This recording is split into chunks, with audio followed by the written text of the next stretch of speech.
কিছু লোক চেষ্টা করছে নির্বাচনকে বাধাগ্রস্ত করার জন্য, ইস্যু তৈরি করার জন্য। যেমন কেউ যদি অন্য একটি দেশের নামে স্লোগান দিয়ে থাকে, তাহলে সরকারের উচিত হবে কে বা কারা স্লোগানটি দিয়েছে তাদেরকে খুঁজে বের করা। কেননা বাংলাদেশে বসে অন্য কোনো দেশের স্লোগান দিতে পারেন কেবলমাত্র সেই দেশের নাগরিক হলে।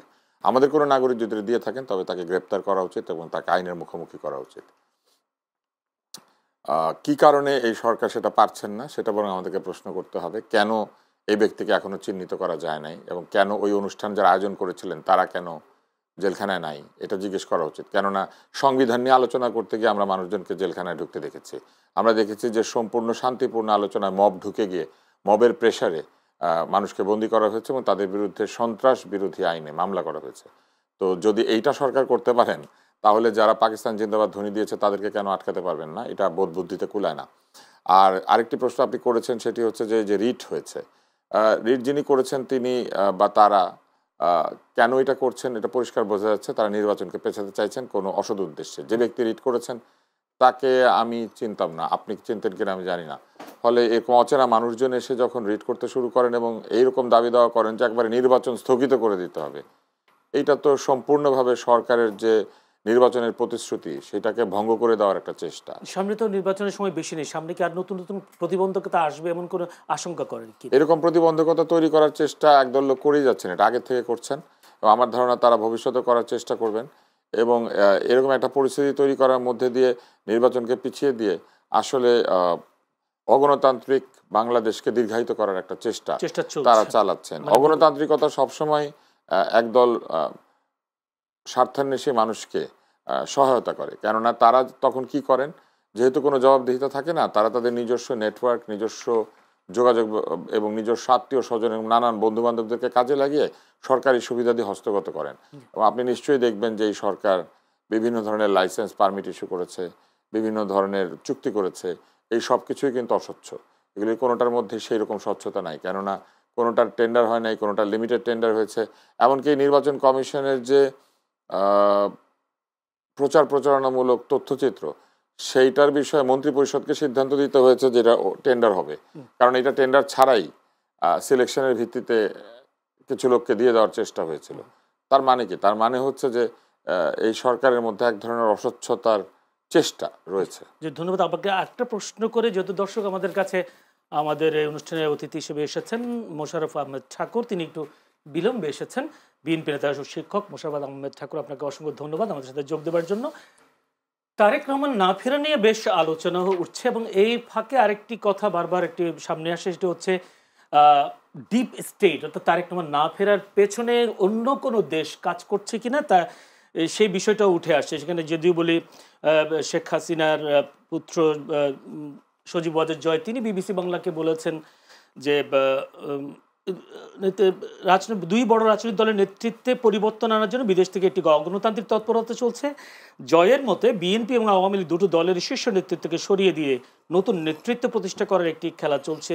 বা সাংবাদিক মাসুদ কামালও বলছেন যে আসলে এই ঘটনাগুলো আসলে ডিপ স্টেট ভিতরে ভিতরে কাজ করছে কিনা। তিনি বলেছেন আয়নাঘরের কথা আমরা শুনেছি, মানুষ হঠাৎ করে হারিয়ে যেত, পুলিশ বলতো তারা নেয়নি, র্যাব বলতো তারা নেয়নি, কিন্তু মানুষটা কোথায় গেল সেটার কোনো ব্যাখ্যা পাওয়া যেত না। কারা নিয়েছে, কেন নিয়েছে, কোথায় রেখেছে সবই অদৃশ্য, অথচ ঘটনা ঘটতো। এটাও কি সেরকম একটি ঘটনা কিনা তিনি আসতে পারছেন না? ডিপ স্টেট এই শব্দটা যখন কোনো স্টেটের মধ্যে উচ্চারিত হয়, ধরে নিতে হয় সেই স্টেট ঠিকমতো ফাংশন করছে না। কেননা স্টেটের যে মেশিনারি, সেই মেশিনারির উপরে যদি কেউ প্রভাব বিস্তার করতে পারে তাহলে ধরে নিতে হয় যে সেই স্টেট আসলে অগণতান্ত্রিক। কেননা স্টেট নিয়ন্ত্রণ করবেন গণতান্ত্রিক ব্যক্তিবর্গ এবং গণতান্ত্রিক ব্যক্তিবর্গের মাধ্যমে নির্বাচিত সাংবিধানিক প্রতিষ্ঠানগুলির বিভিন্ন অধিকারীরা। যেমন ধরেন, স্টেট নিয়ন্ত্রণ করে কারা? ব্যুরোক্র্যাটরা। স্টেট নিয়ন্ত্রণ করে পার্লামেন্ট সদস্যরা, স্টেট নিয়ন্ত্রণ করে বিচার ব্যবস্থা। এবং এই তিনটি ফাংশনিং যে বডি, সেই বডির চেক অ্যান্ড ব্যালেন্সের মধ্যে দিয়ে স্টেট নির্মিত হয়। এবং এই স্টেটের কিছু অভিভাবক থাকেন, যেমন রাষ্ট্রপতি আসলে রাষ্ট্রের অভিভাবক, এবং স্টেটের ফাংশনকে সরকারের মধ্যে দিয়ে পরিচালিত করা হয়।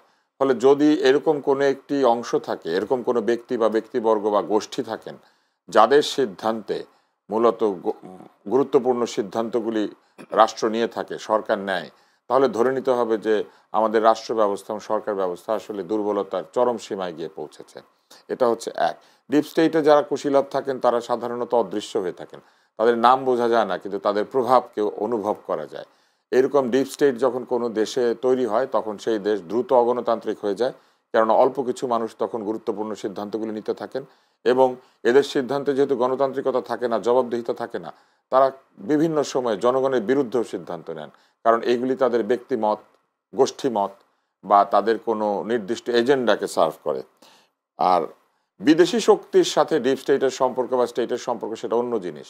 ডিপ স্টেটের অংশ কিন্তু বিদেশিরা না, বিদেশিদের হয়ে অনেক সময় ডিপ স্টেট কাজ করে, কারণ এদের তো কোনো জবাবদিহিতা নাই। এরা কার কাছে জবাবদিহি করছে তারা জানে, আর যার কাছে জবাবদিহি করছে সে জানে।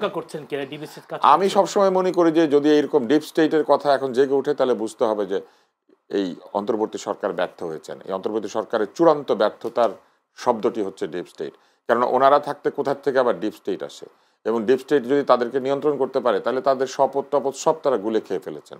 কারণ তাদের তো কোনো অনুরাগ বিরাগ প্রভাব এগুলোর মধ্যে কাজ করার কথা না, তাদের তো কোনো প্রধান্বিত হওয়ার কথা না, তাদের তো এমন কোনো সিদ্ধান্ত নেওয়ার কথা না যেটা জনগণের কথা ভুলে গিয়ে কোনো ব্যক্তি গোষ্ঠী বা মতের সিদ্ধান্তকে প্রতিফলিত করার কথা এই সরকারের নয়। ফলে এই সরকার যদি ওই ধরনের কোনো ব্যক্তিবর্গ দিয়ে প্রভাবিত হয়ে থাকেন তাহলে ধরে নিতে হবে যে এই সরকার লকেজ হয়ে গেছে। ধন্যবাদ আপনাকে। আমি একটু যেহেতু আমাদের সাথে যুক্ত হয়েছেন মোশাররফ আহমেদ ঠাকুর, বিএনপি নেতা শিক্ষক। মোশাররফ আহমেদ ঠাকুর, আপনি নিশ্চয়ই আমি যে প্রশ্নটা করেছি আব্দুল তুষারকে আপনিও নিশ্চয়ই বুঝতে পেরেছেন। তারপর আমি বলছি তারেক রহমানকে মাইনাস করার ষড়যন্ত্র চলছে কিনা, বিএনপির কাছে এমন কোনো তথ্য আছে কিনা, যদি এভাবে বলি তারেক রহমানকে রাজনীতি থেকে মাইনাস করা কতটা সম্ভব? ধন্যবাদ আপনাকে, আপনার দর্শক শ্রোতা, অপর বিজ্ঞালোচক। আমি একটু বিলম্বে পৌঁছেছি, এর জন্য দুঃখিত।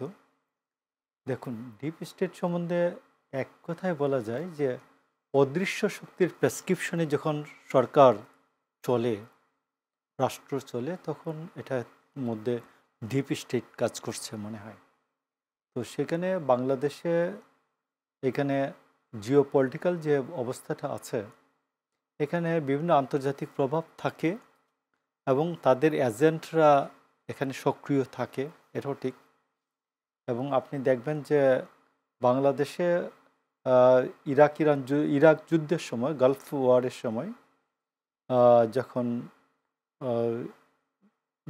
আমেরিকার প্রতিরক্ষা মন্ত্রী এসে 3 দিন বসে থাকলেন যে বাংলাদেশ থেকে সৈন্য দিতে হবে, সেই ক্ষেত্রে পাকিস্তান একটা খেলে দিল যে বাংলাদেশ যদি ওইখানে সৈন্য দেয় তাহলে আমরাও সৈন্য দিব। তো এখানে ছিল যে প্রতিরক্ষা মন্ত্রী প্রায় 3 দিন বসেছিলেন এবং বেগম জিয়া বলছেন যে আমি মুসলমানের বুকে মুসলমান গুলি করবে, আমি সৈন্য দিব না। এবং আমার মনে আছে খুব ভালো করে, আমরা একটা যুদ্ধবিরোধী সমাবেশও করেছিলাম জাসাস থেকে একটা তখন, এবং সব শ্রেণী পেশার, বিশেষ করে শ্রেণী পেশার নেতৃবৃন্দ, শিল্পী, সাংবাদিক এরা যোগ দিয়েছিলেন। তো সেই ক্ষেত্রে ওই সময় থেকে যে বেগম খালেদা জিয়া এবং তারেক রহমানের বিরুদ্ধে একটা আন্তর্জাতিক এবং জাতীয় এজেন্ডার একটা চক্রান্ত ষড়যন্ত্র চলতে থাকে। তো এটা যে বিএনপি যে বুঝে নাই তখন তা না, বুঝেছে, বাট এটা তারা ঠিক ওইভাবে মোকাবেলা করতে পারেন নাই, যার জন্য 1/11 আসছে। বাট বাতাসে ভাসছিল 2005 থেকেই যে এখানে তৃতীয় একটা শক্তি আসবে। এই তৃতীয় শক্তির সাথে কারা কারা ছিলেন, আজকে গভর্নমেন্টে যারা আছেন অনেকে তারাও ছিলেন, এটাও ঠিক। তো এখন তারা আজকে বেগম খালেদা জিয়া, আমি জীবন মৃত্যুর সন্ধিক্ষণে তারা বেগম খালেদা জিয়াকে ভিভিআইপি ডিক্লেয়ার করেছেন। ঠিক আছে, এটা ওনার ডিক্লেয়ার না করলেও কি আপনার বেগম খালেদা জিয়া বাংলাদেশের মানুষের চোখে, জনগণের চোখে ভিভিআইপি। বেগম খালেদা জিয়া তাকে প্রমাণ করতে পেরেছিলেন যে বাংলাদেশের বাইরে আমার কোনো ঠিকানা নাই। বেগম খালেদা জিয়া প্রমাণ করতে পেরেছিলেন যে আমি শত নির্যাতনের মুখেও দেশ ছেড়ে যাই না। তার সন্তানদেরকে জিম্মি করা হয়েছে তাকে দেশ ছেড়ে যাওয়ার জন্য, তাও তিনি রাজি হন নাই। এবং যার জন্য ওই সময় শেখ হাসিনা বিদেশ থেকে ফেরত আসতে পেরেছিলেন, খালেদা জিয়া যান নাই বলে। তো এসব মিলিয়ে আমি আজকে বলছি যে বেগম খালেদা জিয়া জীবন মৃত্যু, খালেদা জিয়া যাননি বলে শেখ হাসিনা ফিরে এসেছেন, ফিরে আসতে পেরেছিলেন। শেখ হাসিনা কনভিন্সড হয়ে গিয়েছিল তখন। কনভিন্স কিনা এটা তো আরেকটা বিষয়, আমি তো ওইখানকার কানে কানে শুনি নাই। শেখ হাসিনা গিয়েছিলেন, এটা সত্য।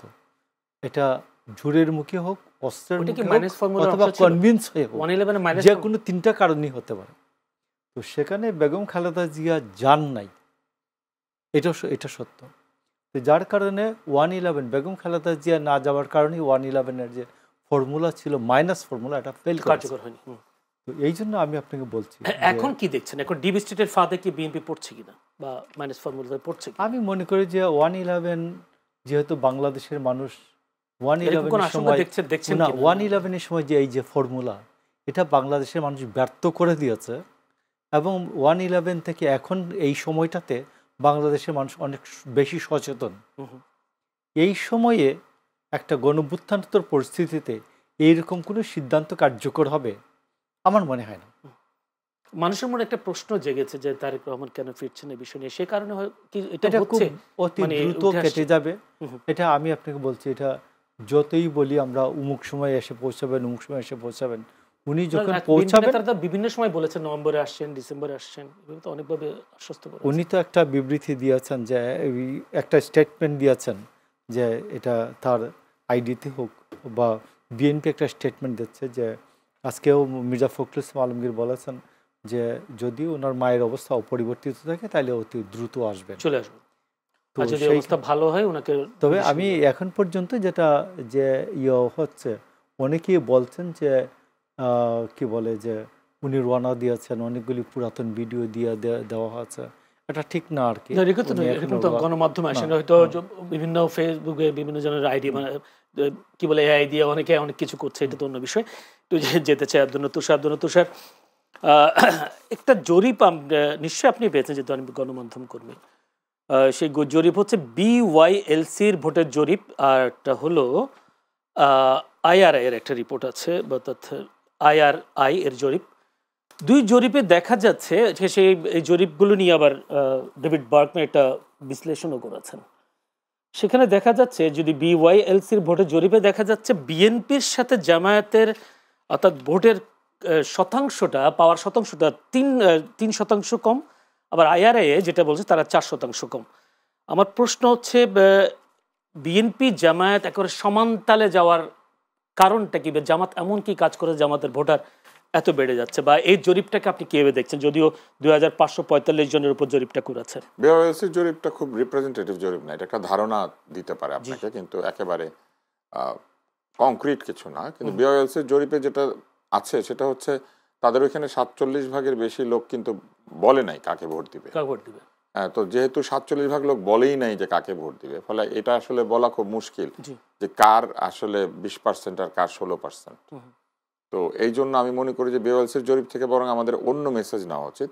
সেটা হচ্ছে একটা বিরাট সংখ্যক ভোটার এখনো আওয়ামী লীগকে ভোট দিতে চায় এবং সেই ভোটের পার্সেন্টেজটা যথেষ্ট।